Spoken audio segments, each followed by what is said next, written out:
Hi, I'm Margaret, and thank you so much for joining me here on The Gardening Me. Today, I'm talking about a couple of things that I've never grown before. One of them, which is potatoes, I have grown before, but I've never grown them from seed before. I actually think I had heard of this before, but I guess it never really sunk in because when I saw these in the store, I immediately grabbed them because I knew it was something I definitely wanted to try. Now, normally when you grow potatoes, you grow them from not potato seeds, but from seed potatoes. And what that is basically just a potato or a piece of a potato, and you plop it in the ground, and then it grows into a plant, it'll flower, and those tubers develop underneath the ground. And that's typically how you grow potatoes, and that's what I've always done. When it comes to these guys though, these you sow them like you sow any other seed. And I am going to be starting these indoors like I do with a lot of the seeds that I grow. And then you transplant them outside and you will get potatoes from it, I guess. Now, the one difference between these potato seeds and potatoes that you grow from tubers is that the potatoes you grow from tubers will form clone plants, like identical plants, or not plants, but potatoes. So the potatoes will be basically exactly the same as the potatoes that you plant. When you grow from seed, that's not necessarily the case. There's going to be a little bit of diversity in what you get. So that'll be interesting. So you're not really going to get necessarily a crop of exactly the same potatoes. You might get like a range of different potato skin colors, potato flesh colors. I don't know, maybe even the potato itself may taste a little bit differently. I'm not really sure. So I'm excited to try these. Now, this particular variety is a hybrid. It's called Clancy, and it is a red-skinned potato. What they say is that most of the potatoes will have red skin, but about 10% of them will have a blush to a yellowish kind of skin on them. Now, the flavor is supposed to be really good, hopefully, and it's supposed to have a creamy texture, and the flesh is anywhere from a yellow to a creamy color. So on the packet, it says you should start these 6 to 8 weeks before your last frost date. Now, around here, our last frost date is May the 10th, and I am at the 6-week mark right now. Technically, I should have started these a week ago because when it gives a range like that and I've never grown something before, what I like to do is kind of go in right in the middle of that range. So in this case, I would have liked to sown these 7 weeks before my last frost date and then adjust accordingly based on how they grow. So I might decide to push the date up a little bit if I find that they grow really quickly, or push it out a little bit if they grow more slowly. So that's it for the potato seeds. And the next thing that I'm talking about today is celery. This I have never grown from seed or otherwise before, and this particular variety really intrigued me because its claim is that it is super easy to grow, and you can even put it in a child's garden apparently. And celery is not normally something I think of as easy to grow. In fact, it's quite the opposite. I think of it as one of the more difficult things to grow. Having said that, I have never grown it before, so that's just kind of coming from what I hear and, I guess things that I've read rather than actual experience. So this year, there will be some actual experience behind that claim. Now, the reviews on the Baker Creek website for these are kind of all over the place, although I did notice that the majority of reviews were good for this. And I'll just read you what some of the good ones said and what some of the bad ones said.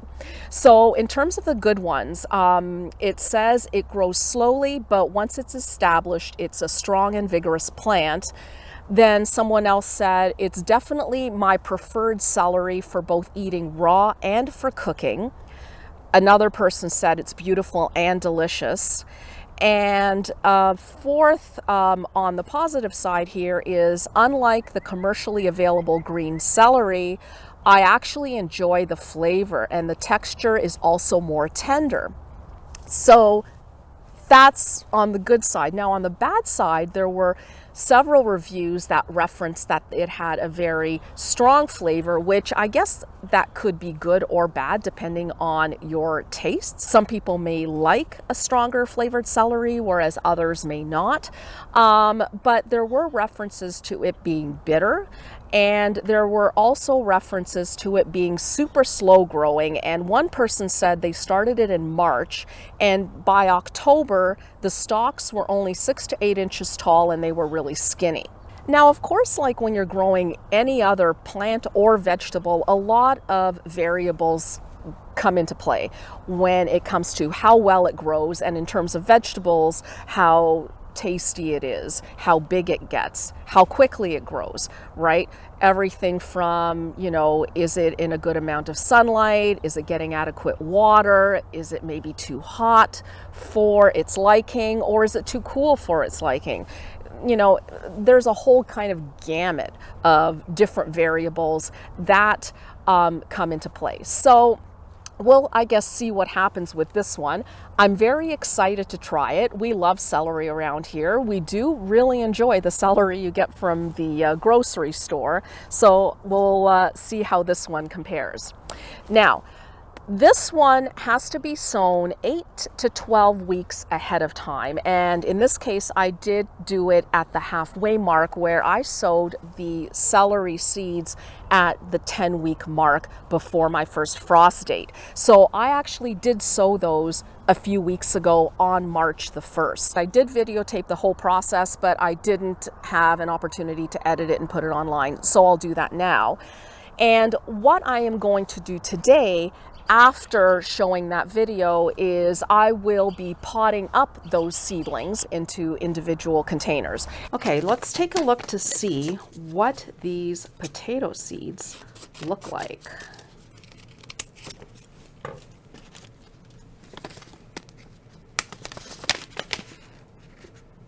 Oh, well, I should have actually known. You can't really tell what these look like per se, because these are coated seeds. They have a, what do they call it? Approved pellet coat to improve visibility and ease of seeding.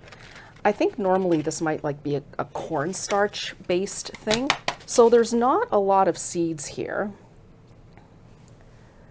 It says it has 18 to 20 seeds. Uh-oh, did I just lose one? Oh, found it. Okay, so there's 18 to 20 seeds, and this is what we're looking at here. So that I don't lose it or lose them, I'm just going to put them into a little container like that. Now, in terms of containers to pot these up, I am going to use these guys. So these are 4-cell packs. Each of these cells are 2 inches square. This is the thing. On the William Dam seed packet, it says to use plugs or small containers greater than 2 inches for starting.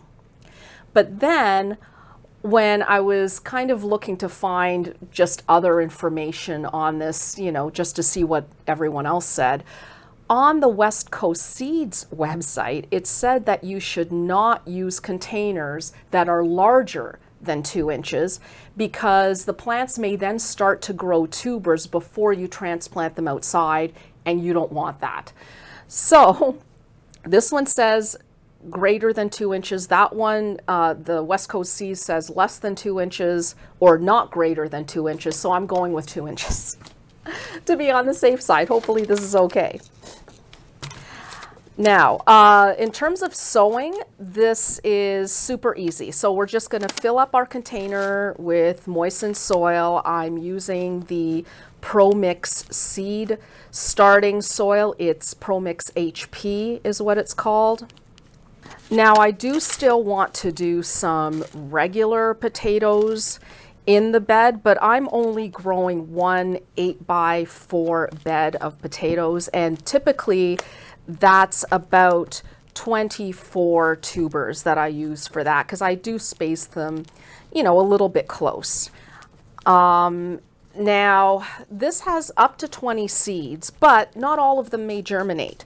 The germination on the packet says 88%. So I'm thinking that out of the seeds I have, you know, hopefully I'll get 15 or so plants. And then the rest, so the other 9 or so, will be grown from just your typical seed potatoes. So I'm going to fill these up. And before I do any more, I'm going to count to see how many I have so I don't fill up too many containers. It looks like I only have 17 seeds. So what I'll do is I will just do 4 of these. So that's 16, and then I'll just plop the extra seeds somewhere. Now on the packet here, it didn't say how deep to sow the seeds. But somewhere online, I saw you should sow them around 1/4 inch. So that's what I'm going to do, about 1/4 inch. So I am going to grab here a chopstick, which is my seed hole poking implement of choice. And what I'm going to do is I am going to just put one hole in the middle of all of these and then plop one seed into the hole, and the hole will be really quite shallow, like kind of like that. Very shallow. And then I'll just grab a seed and plop it in the hole.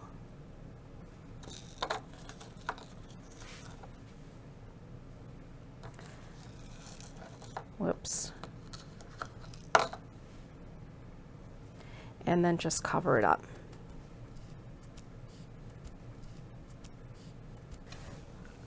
And that's it. So I've done that one. Now I'm going to do the other 4.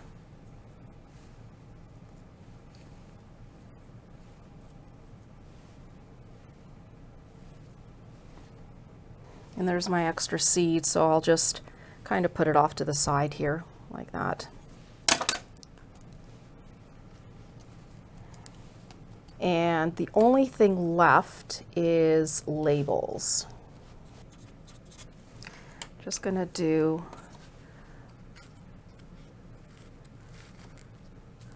one label like this.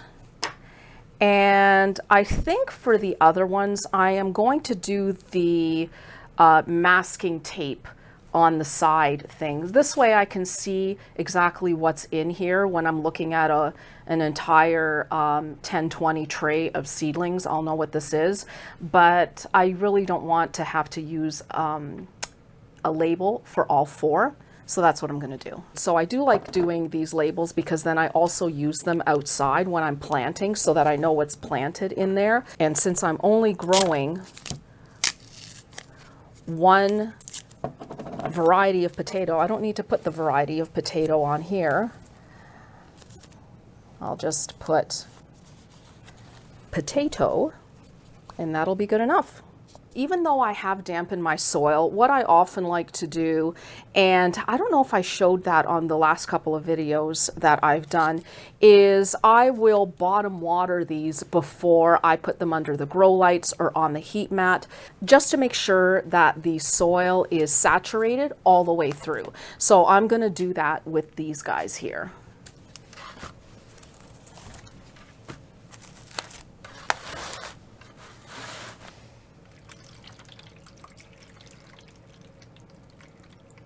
I will let these sit here for about 10 minutes or so.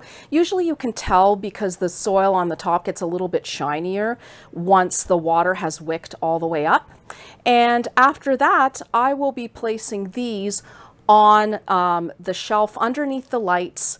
I will not be using a heat mat for these because they do like temperatures that are a little bit lower, so around 21 degrees, which is 70 Fahrenheit. And that's basically the temperature around that mark that I get underneath my grow lights without a heat mat. So those, oops, will be going under there. And that's that. Okay, so here is the packet. I am going to open it up.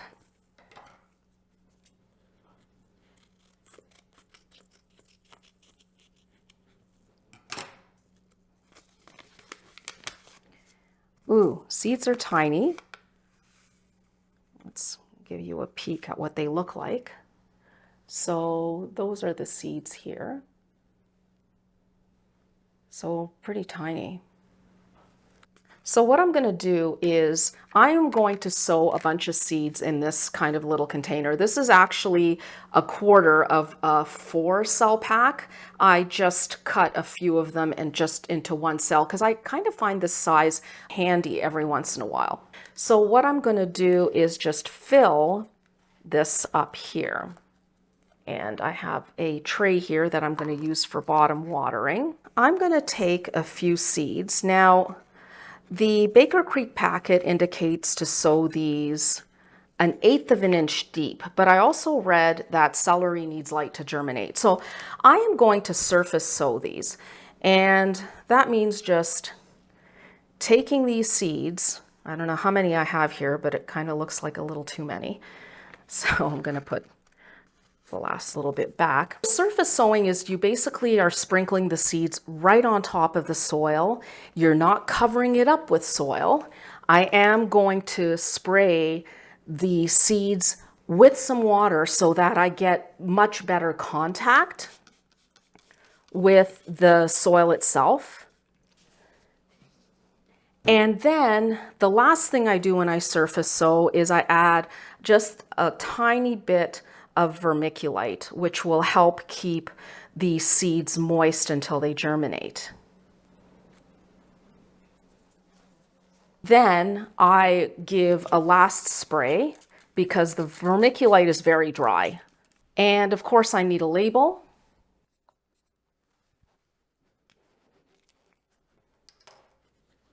They do like it a little bit warm to germinate, and the temperature range I have is 21 to 24 degrees, which is 70 to 75 Fahrenheit.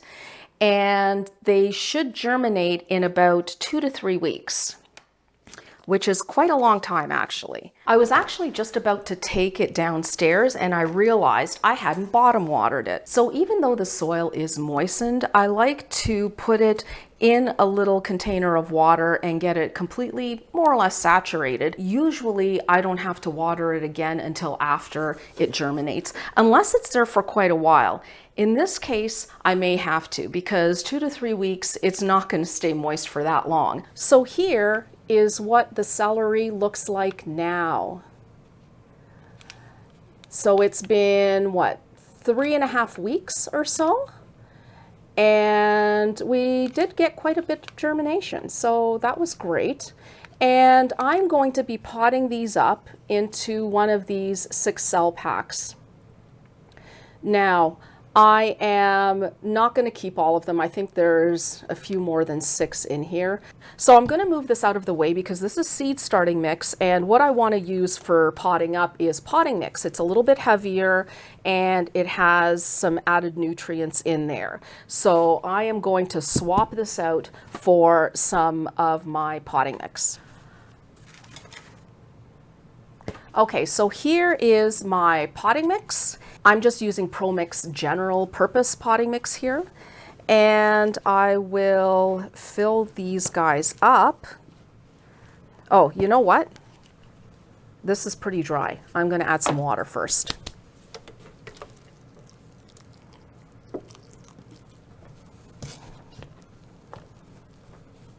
I'll just fill this up.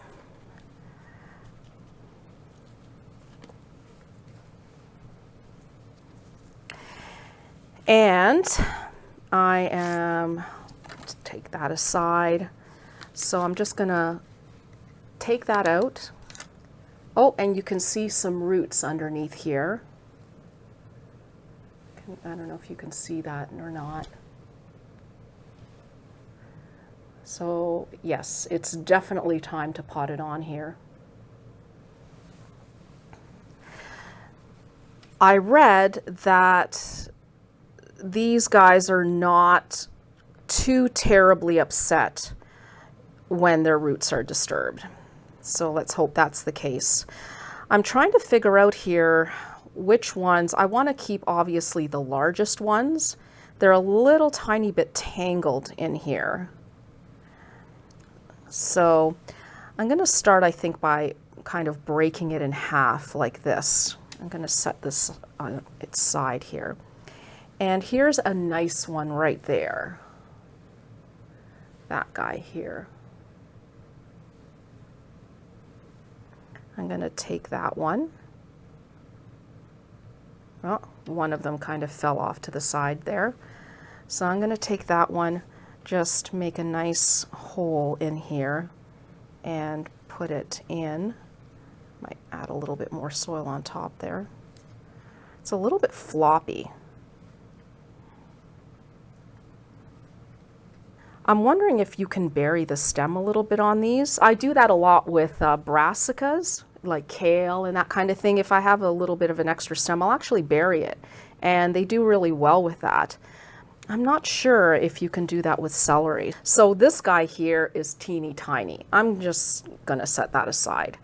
And this one here is a nice size.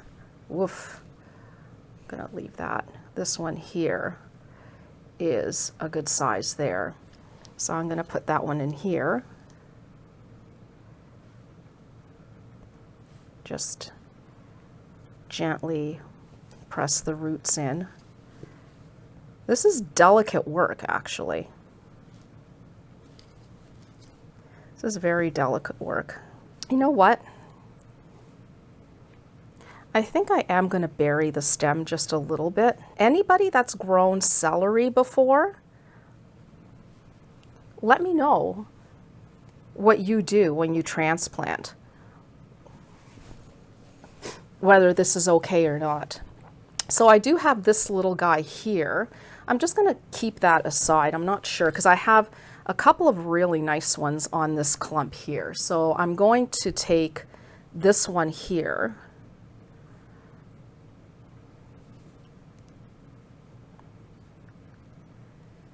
And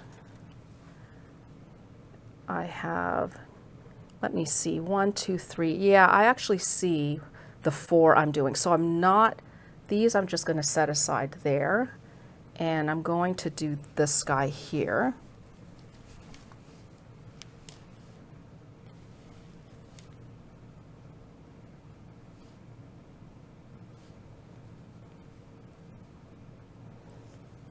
The other thing I'm wondering is I'm putting these in rather a small cell pack here, and I'm wondering if I should have bumped up the size to something more along the lines of this. I don't know.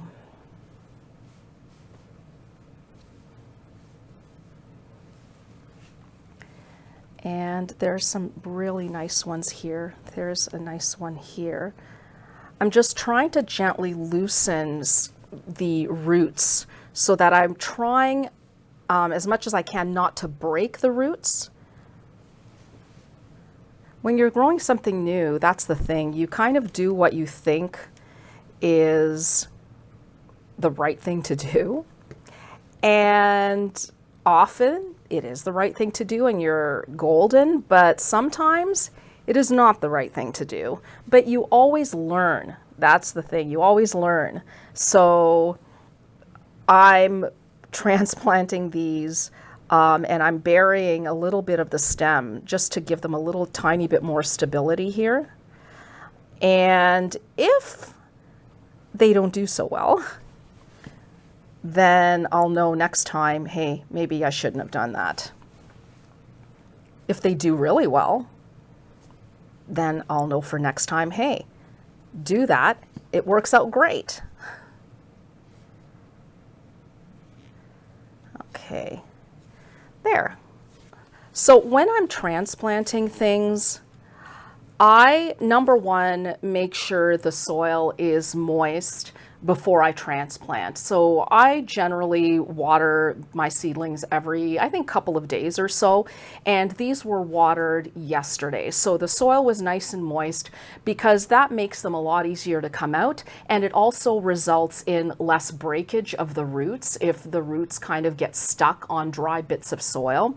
So that's one thing. The other thing is that I bottom water all my seedlings, but the only time when I don't is when I transplant. And the reason for that is I want to make sure that the soil is nicely settled around the roots. So I will top water them right now, but then from here until the time when I transplant them outside, they are going to be bottom watered just like all the other seedlings that I have. Whoa, that was a little floppy. They're all flopping over. I'm hoping that once those little roots take hold and they get a little bit stronger, that they'll be a little less floppy here. Okay, yeah, that's not too bad, just those two. Ugh. You know what? I'm going to stop fiddling with them because if I continue fiddling with them, I'll probably end up snapping one in half or something. So I am going to leave it and put these back under the lights. Now we wait and see what happens with those potato seeds. I'm super excited. It's always exciting growing something new that you've never tried before, right? Unless it's a dud. And if the seeds don't germinate or something, then you're super bummed out. But thank you so much for joining me today, and I hope you enjoyed the video. And if you have ever grown potatoes from seed before, leave a comment down below and let me know how it worked out for you. I would be really, really interested to know because I don't know anybody that's ever actually done this before. So thanks again, and we will see you next time. Bye.